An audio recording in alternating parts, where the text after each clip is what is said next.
Speaking of homelessness, it's a nationwide epidemic that's even felt here in Upper Michigan. In the last 10 years, Marquette has made many strides in helping the homeless, but there's still no long-term solution in place.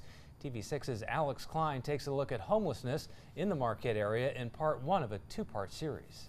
It was at the beginning, 4 or 5 people each night, and last several years we've averaged 15 people in the shelter. So homelessness is growing, but over the past 10 years, resources have become available to help those in need. In February of 2007, Helen McCormick decided that there needed to be a place for the homeless to go, and that's how Room at the Inn began. The whole goal of Room at the Inn, and this again was part of Helen's vision, was that during the cold weather months there'd be a shelter option here in Marquette.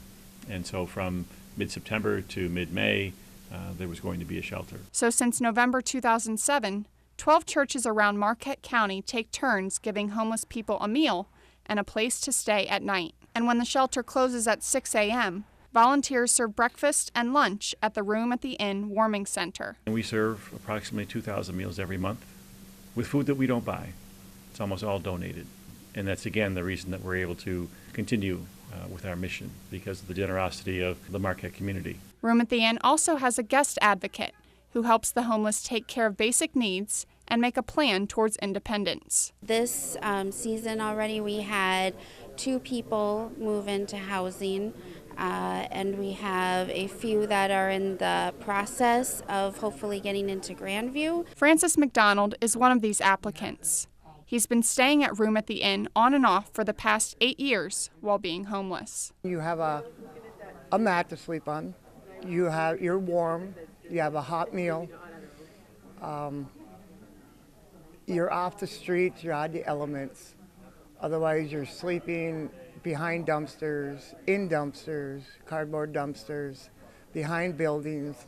Anywhere you're out of sight, out of mind. And while these are all great services for helping people like Francis, there are still problems that exist with the rise of the homeless population and the services offered for them. We have about 3 contacts a day with homeless population here in Marquette.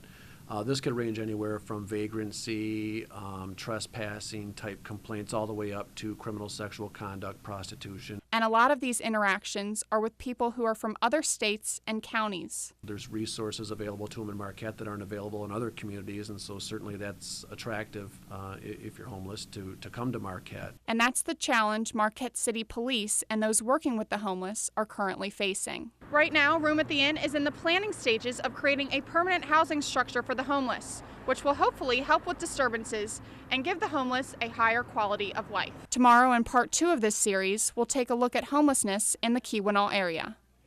Alex Klein, TV6 News, Marquette.